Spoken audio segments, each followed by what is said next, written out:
அதாவதுங்க 4 திரைப்படம் நடிச்சு நடிகனாகி கைத்தட்டெல்லாம் வாங்கிட்டாலே போதுங்க, முதலமைச்சர் ஆவதற்கான இந்த மாநிலத்தை ஆள்வதற்கான எல்லா தகுதியும் எங்கிட்ட இருக்குன்னு நினைச்சுக்கிட்டு இப்போ உள்ள நடிகர்கள்லாம் கட்சி ஆரம்பிச்சு அதுவும் மக்கள் கூடுற கூட்டத்தெல்லாம் பார்க்கும் பொழுது முதலமைச்சர் இல்லைங்க, ஸ்ட்ரெயிட்டா பிரதமர் தான் அப்படின்ற ஒரு கனவுல இப்ப வாழ்ந்துட்டு இருக்கிறாங்க. நீங்க என்னதான் திரைப்படங்களை நடிச்சு நீங்க அரசியலுக்கு வந்தாலும் எல்லாரும் புரட்சி தலைவி புரட்சி தலைவர் மாதிரி எல்லாம் ஆயிட முடியாது. புரட்சி தலைவருடைய புகைப்படத்தை உங்க பேனர்ல வச்சதுனால நீங்க அடுத்த புரட்சி தலைவர்னு உங்களுடைய தொண்டர்கள்லாம் சொன்னதுனால நீங்க புரட்சி தலைவர் ஆயிட முடியாது. ஏன்னா புரட்சி தலைவராக இருந்தாலும் சரி, புரட்சி தலைவியாக இருந்தாலும் சரி, அவங்களுடைய அரசியல் பயணம் என்பது நீண்ட நெடிய பயணம். அதற்கு பிறகுதான் நாற்காலியை பிடித்து இந்த மாநிலத்துக்காக நிறைய நல்ல விஷயங்களை செய்து இன்னைக்கு மக்கள் மனதில் நிரந்தரமாக குடியிருந்துட்டு வர்றாங்க. நான் யாரை சொல்றேன் அப்படின்றது உங்களுக்கு நல்லாவே தெரிஞ்சிருக்கும். தமிழக வெற்றி கழகத்தோடைய அரசியல் பயணம் குறித்து இந்த வீடியோல நம்ம முழுமையாக பார்க்க போகிறோம். இது அரசியல் வேட்டை. நான் உங்கள் கேவி ஈஸ்வரி. அனைவருக்கும் வணக்கம்.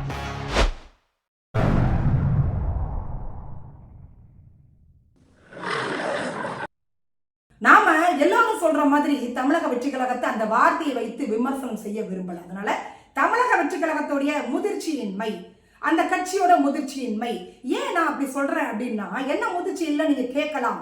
அதற்கு உதாரணமாக நடந்ததுதான் இந்த கரூர் கூட்ட நெரிசல்ல நடந்த அந்த 41 உயிர்கள்.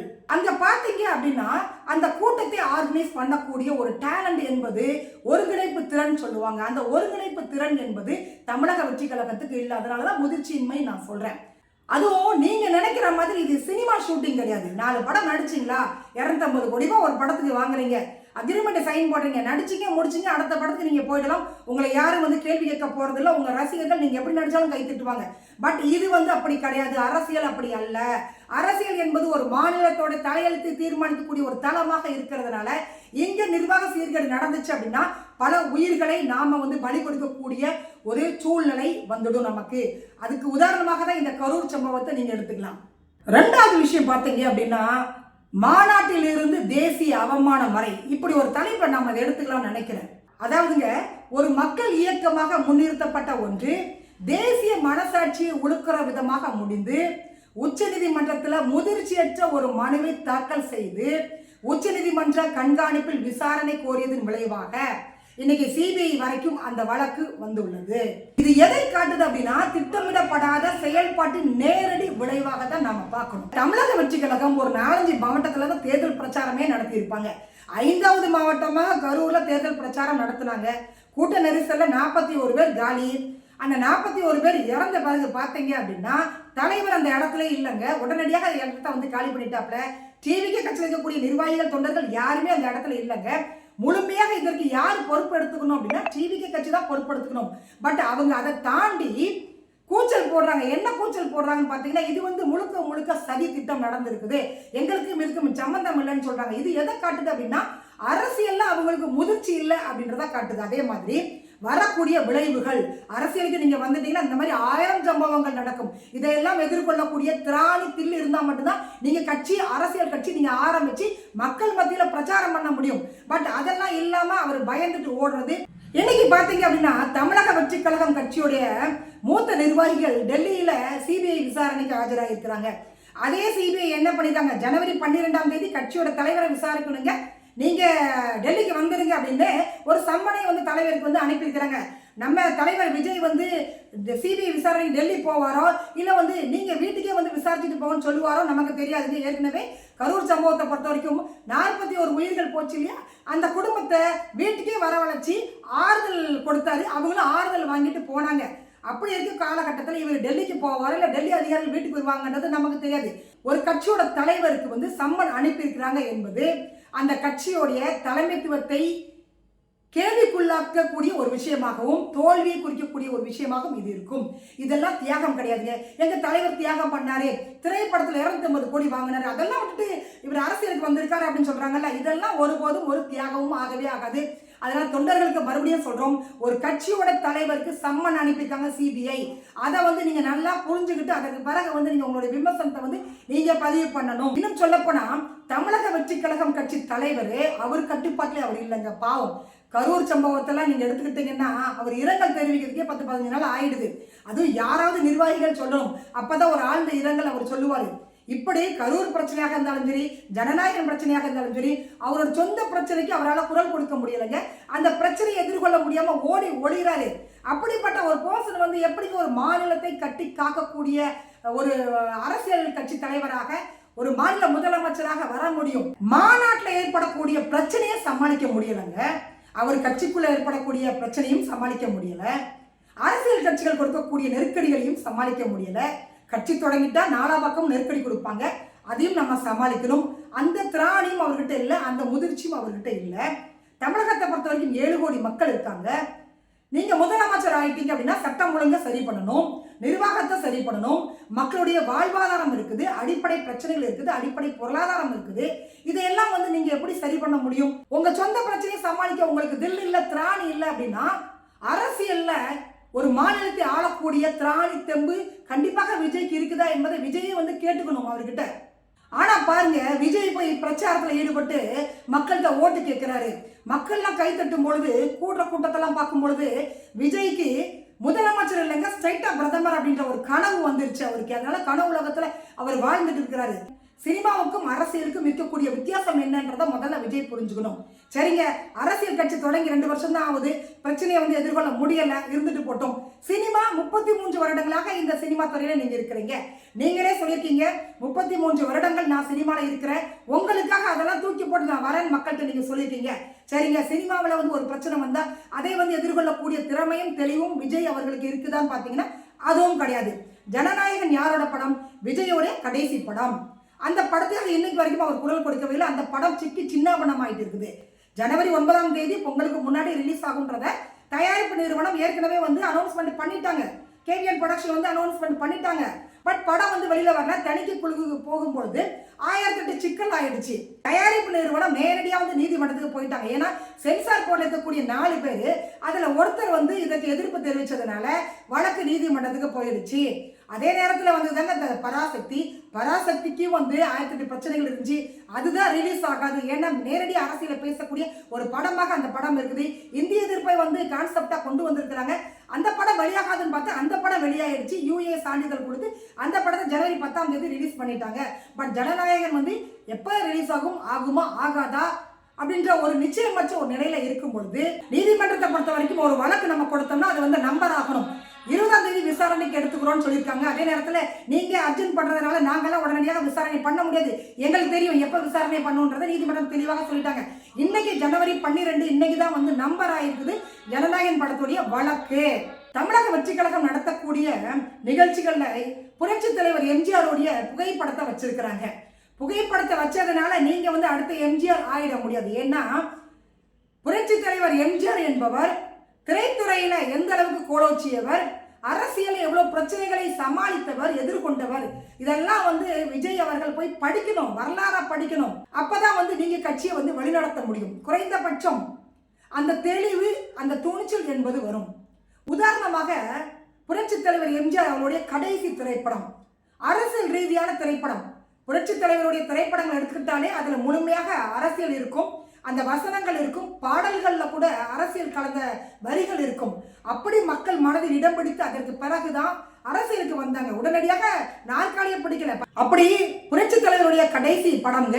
அந்த படம் எப்ப ரிலீஸ் ஆக போகுதுன்ற தேதி வந்து நம்ம சொல்லியாச்சு. ஆனா திமுக கலைஞர் கருணாநிதி கொடுத்த அந்த நெருக்கடியில படம் ரிலீஸ் ஆகுமா இல்லையான்றது மக்களுக்கு ரொம்ப குழப்பத்தில் இருந்தது. ஆனாலும் கூட அவங்க கொடுத்த அந்த பிரச்சனை, அந்த நெருக்கடியெல்லாம் சமாளித்து படத்தை குறிப்பிட்ட தேதியில வெளியிட்ட புரட்சி தலைவர் எம்ஜிஆர் அவர்கள். திரைத்துறையில் ஏற்படக்கூடிய பிரச்சனைகளை சமாளிச்சாதான் நீங்க அரசியல் ஏற்படக்கூடிய நெருக்கடியை சமாளித்து கட்சியை வந்து வலுப்படுத்த முடியும். அதைத்தான் புரட்சி தலைவர் எம்ஜிஆர் அவர்கள் அன்றே செய்தார். அரசியலுக்கு என்ன தேவை தெரியுங்களா? பொறுப்பான ஒரு தலைவர் தேவை. ரசிகர் கலாச்சாரம் இங்க தேவையே கிடையாது. அதனாலதான் புரட்சி தலைவர் அவருடைய கட்சி வந்து இன்னைக்கு வரைக்கும் ஸ்ட்ராங்கா நிக்குது. தமிழக அரசியலை பொறுத்த வரைக்கும் ஒரு முதிர்ந்த நிர்வாகி தேவை. மக்கள் உயிர் வந்து பலியாயிச்சு இருக்குது. இங்க நீங்க இப்பதான் சொல்றீங்க நான் அரசியலை கத்துட்டு இருக்கேன்னு நீங்க சொல்றீங்க. மக்களோட மக்களாக முதல்ல பயணம் பண்ணணும். அதற்கு பிறகு வந்து நீங்க முதலமைச்சராக வரலாம், பிரதமராக நீங்க வரலாம். நீட் தேர்வுல தற்கொலை செய்து கொண்ட மாணவி அனிதா வீட்டுக்கு விஜய் போனாரு. ஜல்லிக்கட்டு போராட்டத்துல பங்கெடுத்துக்கிட்டாங்க. அதற்கு பிறகு தமிழகத்துல போராட்டமே நடக்கல அப்படின்னு விஜய் நினைச்சிட்டு இருக்கிறாங்க போல தெரியுது. ஏன்னா தமிழ்நாட்டில் இருக்கிறாங்களா வெளிநாட்டில் இருக்கிறாங்களா நமக்கு தெரியல. பல்வேறு போராட்டங்கள் தினம் தினம் நடந்துட்டு இருக்குது. ஒரு போராட்டத்தில் கூட அவங்க கலந்துக்கவே இல்லை. சரிங்க, உங்க கட்சியில் 5 பெரும் கொள்கை தலைவர்களை நீங்க வச்சிருக்கீங்க. யாரெல்லாம்? அண்ணல் அம்பேத்கர், பெரியார், அஞ்சலை அம்மாள், வேலுநாச்சியார், பெருந்தலைவர் காமராஜர். சமூக நீதி காத்த பெரியாரை நீங்க உங்களுடைய கொள்கை தலைவராக வச்சிருக்கீங்க. ஏன் கவினுடைய அந்த ஆணவ படுகொலையில நீங்க கருத்து தெரிவிக்கல? ஏன் அவருடைய வீட்டுக்கு போய் பார்க்கல? அப்ப நீங்க சமூகம் பார்க்குறீங்களா? சமூக நீதிக்காக போராடிய ஒரு தலைவருடைய புகைப்படத்தை வச்சுக்கிட்டு நீங்க ஏன் கவின் குடும்பத்துக்கு ஒரு ஆறுதல் சொல்லல? ஒரு கருத்தை நீங்க தெரிவிக்கல? அவர் கட்டுப்பாட்டில் அவர் இல்லைங்க. எல்லா அரசியல் கட்சிகளிலும் பார்த்தீங்கன்னா தேர்தல் வியூக வகுப்பாளர்கள் இருப்பாங்க, அரசியல் ஆலோசகர்கள் இருப்பாங்க, இப்படி நிர்வாகிகள் பலரும் அந்த கட்சியில் இருப்பாங்க, அந்தந்த கட்சியில் இருப்பாங்க. அதே மாதிரி தமிழக வெற்றி கழகத்தை பொறுத்த வரைக்கும் பிரசாந்த் கிஷோர் எட்டி பார்த்துட்டு போயிட்டாரு. ஏன்னா அவர் தொகுதியில் அவராலே ஜெயிக்க முடியலன்னு வச்சுக்கோங்களேன். விஜயோட அரசியல் ஆலோசகர்கள், கட்சி நிர்வாகிகள் என்ன சொல்றாங்க அதைத்தான் பொதுவெளியில் அவர் பேசுவார். கரூர் சம்பவத்தை பொறுத்த வரைக்கும் 41 பேர் இறந்துட்டாங்க. ஆழ்ந்த இரங்கல்கள் தெரிவிக்கிறதுக்கும் அவங்கள வீட்டில் கூப்பிட்டு ஆறுதல் சொல்றதுக்குமே பல நாட்கள் ஆகிவிட்டன. அப்படி விஜயால எந்த ஒரு முடிவும் எடுக்கவும் முடியாது. அதற்கான தெளிவும் அதற்கான ஒரு முதிர்ச்சியும் அவர்கிட்ட கிடையாது. ஜனநாயகன் படத்தை கூட நீங்க எடுத்துக்கோங்க. விஜயோட ரசிகன் முதல் நாள் முதல் காட்சி பார்க்கலாம். அவனுக்கு ஏதாவது ஒன்று ஆச்சுன்னா கண்டிப்பாக குரல் கொடுப்பாரு, நேரடியாக போய் சந்திப்பாரு. ஆனா கரூர் சம்பவத்தை பொறுத்த வரைக்கும் அந்த 41 குடும்பங்கள் இருக்குல்ல, அந்த குடும்பங்கள்ல ஏன் விஜயோட ரசிகர்கள் இருக்க மாட்டாங்களா? கண்டிப்பாக விஜயோட ரசிகர்கள் அந்த குடும்பத்துல இருப்பாங்க. அவங்கள போய் சந்திக்கிறது கூட ஆலோசகர்கள் எப்ப சொல்றாங்களோ அப்பதான் அவர் பண்ணுவாரு. அந்த குடும்பம் அவர் நேரடியாக போய் சந்திக்கவே இல்லை. கரூர் மண்ணுக்கு இன்னும் போகல அவரு. அந்த குடும்பத்தில் இருக்கக்கூடிய ரசிகர்கள் விஜய் நம்பிதான் விஜய் அரசியலுக்கு கூப்பிட்டுருப்பாங்க. அண்ணா நீங்க வாங்கன்னா நாங்க ஓட்டு போடுறோம்னா நாங்க இருக்கோம்னா அப்படின்னு சொல்லியிருப்பாங்க. கவின் குடும்பத்திலையும் விஜயோட ரசிகர்கள் இருந்திருப்பாங்க. பல்வேறு போராட்டங்கள் இன்னைக்கு வீதியில பண்ணிட்டு இருக்காங்கல்ல, அவங்க குடும்பத்தில் நிச்சயமாக விஜயோட ரசிகர்கள் இருந்திருப்பாங்க. அந்த நம்பிக்கை காப்பாற்றுற அளவுக்கு விஜய்க்கு இன்னைக்கு தில்லு இல்லை, திராணி இல்லை, தெளிவு இல்லை, ஒரு முதிர்ச்சி அரசியல் இல்லை. ஏன் அவங்க கட்சி இருக்கக்கூடிய நிர்வாகிகளுக்கு யாருக்குமே இல்லைங்க, அந்த குரூப்புக்கே இல்லைன்னு நம்ம சொல்லலாம். ஒரு தெளிவும் ஒரு முதிர்ச்சியும் இல்லை அரசியல் அப்படின்னா விஜய் அரசியலுக்கு தகுதியான ஆள் கிடையாது. நடிகராக இருந்தீங்கன்னா நேரடியாக போய் மக்களை நீங்க சந்திக்கலாம். எந்த ஒரு தடையும் இங்க யாரும் விதிக்க போறது கிடையாது. மேடையில சினிமா வசனங்களை பேசி கைத்தட்டல் வாங்குவதற்காக நீங்க கட்சி ஆரம்பிச்சு இருக்கிறீங்க அப்படின்னா நிச்சயமாக அது நீண்ட காலம் போகாது.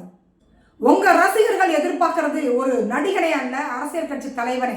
ஏன்னா உங்க கட்சியிலே நீங்க சொல்றீங்க, நிர்வாகிகள்லாம் சொல்றாங்க இவ்வளவு கூட்டம் கூடுது, அதெல்லாம் ரசிகர்கள் கூட்டம் கிடையாதுங்க, நடிகர் விஜயை பார்க்க வந்த கூட்டம் அல்ல, அரசியல் கட்சி தலைவன், எங்களுடைய தலைவன் அவனை பார்க்க வந்த கூட்டம் அப்படின்னு சொல்றாங்க.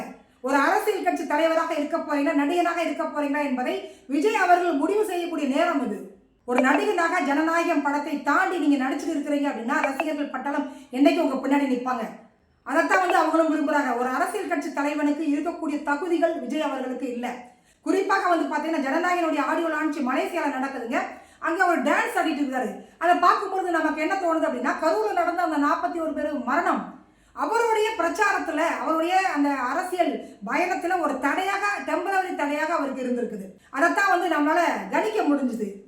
அரசியல்வாதிகளை பொறுத்த வரைக்கும் நேற்று ஒரு பேச்சு இன்னைக்கு ஒரு பேச்சு மாற்றி மாற்றி பேசிட்டு இருப்பாங்கன்னு பொதுமக்கள் விமர்சனத்தை முன்வைப்பாங்க. அது முழுக்க முழுக்க நம்மளுடைய தமிழக வெற்றி கழகத்துடைய தலைவர் விஜய் அவர்களுக்கு பொருந்தும். என்ன காரணம் அப்படின்னு கேட்டீங்கன்னா 2009 ஈழத்துல போர் நடந்துட்டு இருக்குதுங்க. கிட்டத்தட்ட 1.5 லட்சம் தமிழர்களை கொஞ்சம் குவித்து கொண்டிருக்கக்கூடிய அந்த வேளையில காங்கிரஸ்ல சேர்றதுக்கு ட்ரை பண்ணவதான் நம்முடைய விஜய் அவர்கள். அதே நேரத்தில் பாருங்களேன், 500 ரூபாய் நிதி கொடுத்தார். யாருக்கு? ஈழத்தமிழர் அவர்களுக்கு 500 ரூபாய் கொடுத்த மிகப்பெரிய வள்ளல், வாரி வழங்கிய வள்ளல் தான் தலைவர் விஜய் அவர்கள். அதை நல்லா ஞாபகத்தில் வச்சுக்கணும். அதனால அரசியல்ல ஒரு தெளிவு, அவருடைய கொள்கையில நிலைப்பாட்டில் ஒரு தெளிவு என்பது விஜய் அவர்களுக்கு சுத்தமா கிடையவே கிடையாது. இதுல இருந்து என்ன தெரியுதுன்னா அந்த ஈழத்தமிழர்களுக்கான போராட்டத்தை அவர் தொடரவும் இல்லை. சினிமாவுக்காக தன்னுடைய திரைப்படம் வெளியே வரணும், அதற்கு எந்த ஒரு பிரச்சனையும் நடந்துவிடக்கூடாது என்பதற்காகத்தான், ஆதாயத்திற்காக அவர் இந்த அரசியலை பயன்படுத்தி கொண்டார் என்பது அந்த காலகட்டத்திலே நமக்கு தெளிவாக தெரிஞ்சது. இன்னும் சொல்ல போனால் விஜய் அவர்களுக்கு மக்களுடன் நேரடி தொடர்பு இல்லை. ஏன்னா மக்கள், தமிழக மக்கள் சந்திக்கக்கூடிய அன்றாட பிரச்சனைகளை உள்வாங்கி அவரால் பேப்பர் இல்லாம பேச முடியலங்க.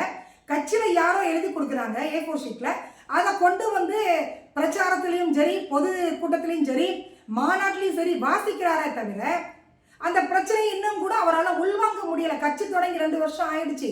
அதுவும் போக பாதுகாப்பு இல்லாமல் அவரால் வர முடியாதுங்க.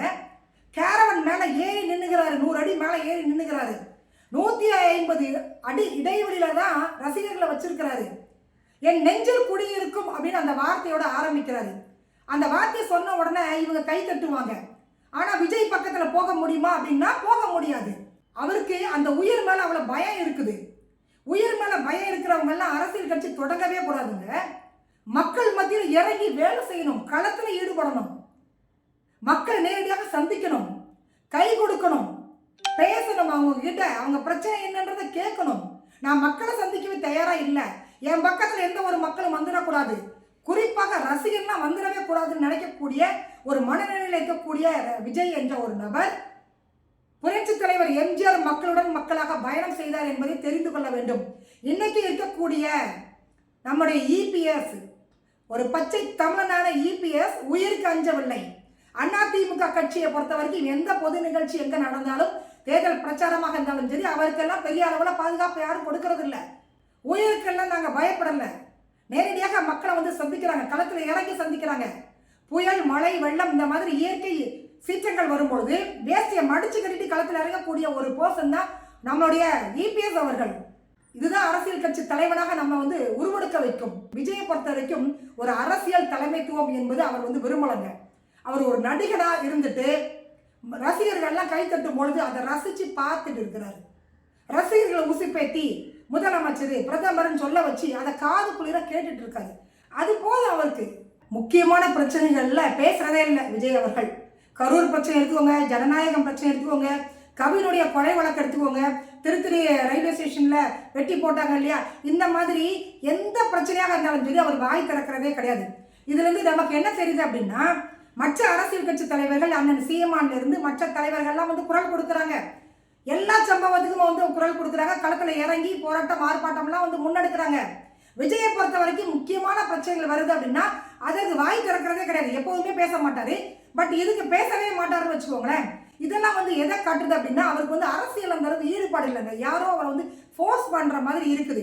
இதெல்லாம் பார்க்கும்போது தமிழக வெற்றி கழகம் கட்சி ஆரம்பித்ததுக்கான நோக்கம் என்னன்னா அவருடைய தனிப்பட்ட லட்சியம். திரைப்படங்கள் ஏற்படக்கூடிய அந்த சிக்கல்கள் அதை தீர்ப்பதற்கான ஒரு ஆயுதமாக இந்த அரசியல் கட்சி தொடங்கியிருக்காரு தவிர மக்களுக்கு சேவை பண்ணுன்ற எண்ணம்லாம் அவருக்கு துளியும் கிடையாது. ஏன்னா நம்மளுடைய புரட்சி தலைவர் எம்ஜிஆர் அவர்கள் 25 ஆண்டு காலம் அரசியல்ல மக்களோட மக்களாக பயணம் செய்து, பெரியார் அண்ணாவோட பயணம் செய்து அரசியலை நன்றாக கற்றுக்கொண்டு அதற்கு பிறகுதான் ஒரு கட்சி ஆரம்பித்தாரு. அதற்கு பிறகுதான் நாற்காலியை பிடித்தாரு. இன்னைக்கு வரைக்கும் அதனாலதான் அந்த கட்சி என்பது வலுவாக இருக்கிறது. அந்த அரசியல் பயிற்சி ஒண்ணு கூட விஜய்கிட்ட கிடையாது. அரசியல் கட்சி ஆரம்பித்தாருல்ல தமிழக வெற்றி கழகம், ஏன் இந்த அவசரம், எதற்காக ஆரம்பிச்சாரு, அனுபவமே இல்லாம ஏன் கட்சி ஆரம்பிக்கிறார் அவரு? இதெல்லாம் பார்க்கும்பொழுது உண்மையிலே வந்து தனிப்பட்ட ஏதோ ஒரு லட்சியம் அவருக்கு இருக்கிறத தவிர மக்களுக்கு சேவை பண்ணணும், 24 மணி நேரம் மக்களோடு மக்களாக அவர் பயணம் பண்ணணுன்ற எண்ணம்லாம் அவருக்கு துளியும் கிடையாது. இன்னும் சொல்ல போனால் தமிழக வெற்றி கழகம் நடத்தக்கூடிய தேர்தல் பிரச்சாரம் மாநாடு எதுவாக இருந்தாலும் சரி, அந்த ரசிகர்களுடைய வன்முறை என்பது நாளுக்கு நாள் அதிகமாயிட்டே இருக்குது. அதை விஜய் கட்டுப்படுத்துறாரா, அதற்காக குரல் கொடுக்குறாரா அப்படின்னா இல்லவே இல்லைங்க. ஈரோட்ல ஒரே ஒரு முறை வந்து தம்பி கீழே இறங்கி அப்பதான் நான் முத்தம் கொடுப்பேன்னு சொன்னாரு. அவ்வளவுதான். அதற்கு மேல அவர் வந்து ரசிகர்களை கட்டுப்படுத்த விரும்பல. ஏன்னா இந்த ரசிகர்களுடைய இந்த வன்முறையை வந்து அவர் ரசிக்கிறாரு. அப்பதானங்க ஊடகங்கள்ல பாருங்க விஜய் கட்சிக்கு எவ்வளவு கூட்டம் பார்த்தீங்களாங்க, எல்லாம் மோதுதுங்க. அது வந்து விஜய் வந்து பெருமையா நினைக்கிறாரு. அதனால ரசிகர்களை வந்து அவர் கட்டுப்படுத்த விரும்பவே இல்லைங்க. பேனர்ல புரட்சி தலைவர் எம்ஜிஆர் அவருடைய புகைப்படத்தை வைக்கிறீங்க இல்லையா, மறுபடியும் நான் ஒரு கேள்வி கேட்கிறேங்க. அதாவது அதனால விஜய் வந்து இன்னும் நடிகராகத்தான் இருக்கிறாருங்க, அவர் அரசியல் கட்சி தலைவராக மாறவே இல்லை. ஏன் சொல்றேன் அப்படின்னா, எப்போதுமே ஒரு காலகட்டம், நெருக்கடி காலகட்டம் வரும்பொழுது கட்சியுடைய தொண்டர்கள், ஆதரவாளர்கள் அவங்க காட்டக்கூடிய அந்த விசுவாசம் என்பதுதான் தலைமையை வந்து மக்களுக்கு தெளிவுபடுத்தும். ஒரு கட்சியோட தலைவர், அந்த தலைவருக்காக ஆதரவாளர்கள் பண்ணக்கூடிய அந்த வேலை, அதுதான் மக்கள் மத்தியில் பேசும். நீங்க பாத்தீங்க அப்படின்னா தமிழக வெற்றி கழகத்தை பொறுத்த வரைக்கும் கரூர்ல நடந்த அந்த சம்பவம் என்பது, அந்த சம்பவத்துல தொண்டர்களும் இல்லை, ஆதரவாளர்களும் இல்லை, ரசிகர்களும் இல்லை, தலைவனும் அந்த இடத்துல இல்லை. ஆனால் புரட்சி தலைவர் எம்ஜிஆர் அவர்களாக இருந்தாலும் சரி, புரட்சி தலைவி அம்மாவாக இருந்தாலும் சரி, அவங்க கட்சியில அதிமுகவில் இப்படி ஒரு சம்பவம் நடந்தது, மாநாட்டிலையும் தேர்தலையும் பிரச்சாரத்திலையும் நடந்ததுன்னா அண்ணா திமுகவில் இருக்கக்கூடிய விசுவாசிகள் ஆதரவாளர்கள் அந்த இடத்துல நின்று அந்த பிரச்சனையை சமாளிப்பாங்க. அதுதான் அரசியல் அனுபவம் அப்படின்னு சொல்றது. விஜய் அவர்கள் ஒரு அரசியல் கட்சி தலைவனாக மாற போறீங்களா இல்ல நடிகனாக தொடர போறீங்களா என்பதை முதல்ல முடிவு செய்யணும். ஒரு கட்சி தலைவன் எப்படி இருக்க வேண்டும், அவனுக்கான நாகரிகம் என்ன, பண்பு என்ன, மாண்பு என்ன, மக்கள்கிட்ட எப்படி அவனுடைய செயல்பாடுகள் இருக்க வேண்டும், இதெல்லாம் விஜய் அவர்கள் கற்றுக்கொள்ள வேண்டும். நான் நடிகனாகத்தான் இருப்பேன், அரசியல் தலைவனாக மாற மாட்டேன், அந்த தலைமைத்துவம் என்ன என்பது எனக்கு தெரியாது என்றால் நிச்சயமாக நீங்கள் அரசியல் கட்சி நடத்துவதற்கு லாய்க்கல்ல. நடிகனாகவே தொடர்ந்தால் பல கோடிகள் சம்பாதிக்கலாம். அந்த கோடிகளை வைத்துக்கொண்டு மக்களுக்கு இன்னும் இன்னும் நல்லது செய்யலாம். மக்களுக்கு நல்லது செய்ய வேண்டும் என்பதற்காக கட்சி தொடங்கணும் என்ற அவசியம் இல்லை. நடிகராக இருந்து கூட நீங்க மக்களுக்கு நல்லது செய்யலாம். ஏன்னா அவர் கட்சியில் இருக்கக்கூடிய ரசிகர்கள், தொண்டர்கள், நிர்வாகிகள் என்ற பெயர்ல மேடைகள்ல மேதகு பிரபாகரன் அவர்களை பற்றி ஒருமையில அந்த வரலாறு எதுவும் தெரியாம பேசி வன்முறையை தூண்டிட்டு இருக்கிறாங்க. சமூக வலைத்தளங்கள்ல ஒரு வீடியோ வைரலா வந்துட்டு இருக்கு, நீங்க நிச்சயமாக பார்த்துருப்பீங்க. அந்த வீடியோ நல்லா நீங்க பாருங்களேன். அந்த விஜயுடைய கட்சியில் இருக்கக்கூடிய ஒரு பர்சன் பேசுறாரு, எந்த ஒரு வரலாறும் தெரியாம அவர் பேசிட்டு இருக்கிறாரு. பிரபாகரனையும் தலைவனாக ஏற்றுக் கொண்டிருக்கிறீங்க. எப்போன்னு சொல்லி தந்தை பெரியார விமர்சனம் பண்ணா, பிரபாகரன் எங்களுக்கு விமர்சனம் பண்ணதுக்கு பெரிய நேரம் இல்லை. பிரபாகரனை விமர்சனம் பண்ணாம இருக்க காரணம் என்ன தெரியுமா? பிரபாகரனை இந்த மண்ணில் ஈழ தமிழருக்காக போராடினார் என்ற ஒற்றை காரணத்துக்காக தமிழகத்தில் இருக்கக்கூடிய பெரும்பாலும் தலைவர்கள் பிரபாகரனை மதிக்கிறார்கள். அந்த ஒற்றை காரணத்துக்காக தான் பிரபாகரனை இஸ்லாமியர்கள் தொட்டு கூட பார்க்கல. ஏன் தெரியுமா? காத்தாங்குடியில 100க்கும் மேற்பட்ட மக்களை காத்தாங்குடி பள்ளிவாசல் அந்த பள்ளிவாசல காத்தாங்குடி பள்ளிவாசல்ல தொழுந்துட்டு இருந்த மக்களுடைய முதுகுக்கு பின்னா சுட்ட வந்தா தலைவர் பிரபாகரன். எங்க தலைவர் அறிவித்திருக்கக்கூடிய தலைவர்களை பார். ஒரு உயிரை கொண்டாட்டு வரலாறு உண்டா? ஒரு உயிரை கொண்டாட்டு வரலாறு உண்டா? தலைவர் மனித உயிர்களை கொன்றவன். இங்க எங்க தந்தை பெரியாரு, அம்பேத்கர், இன்னும் பல தலைவர்களை எங்க தலைவர் கொள்கை தலைவர் அறிவித்திருக்காங்க. எத்தனை உயிரை கொண்டாங்க? உனக்கு என்ன தகுதி இருக்கு சீமா? எங்க கொள்கை தலைவர்கள் பேசுறதுக்கு ஒன்ன என்ன தகுதி இருக்கு உனக்கு? அந்த கட்சியில இருக்கக்கூடிய இஸ்லாமிய சகோதரர்களுக்கு நான் சொல்கிறேன், என்ன தகுதி இருக்கு உங்களுக்கு எல்லாம்? இந்த மாதிரி தான் அவங்களுடைய கட்சி இருக்குது. அதனால கட்சி கலைத்து விட்டு மறுபடியும் அவர் நடிக்க போனார் அப்படின்னா தமிழக மக்களாவது பாதுகாக்கப்படுவாங்க அப்படின்னு நான் நினைக்கிறேன். மீண்டும் உங்களை சந்திக்கும் வரை உங்களிடமிருந்து விடைபெறுவது உங்கள் கேவி ஈஸ்வர். நன்றி, வணக்கம்.